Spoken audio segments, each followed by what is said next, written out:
Fondazione vi dà il benvenuto a questa serata nella quale si festeggiano i 57 anni del Dancing Pergola Imperiale.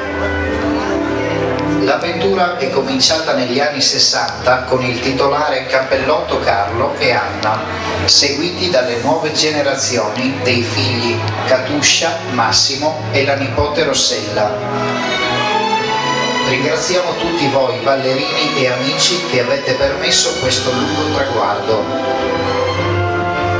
Ringraziamo inoltre tutti i collaboratori, musicisti e artisti che in tutti questi anni hanno reso possibili serate fantastiche in questa piccola patria del divertimento e della musica. Buon compleanno, Pergola Imperiale!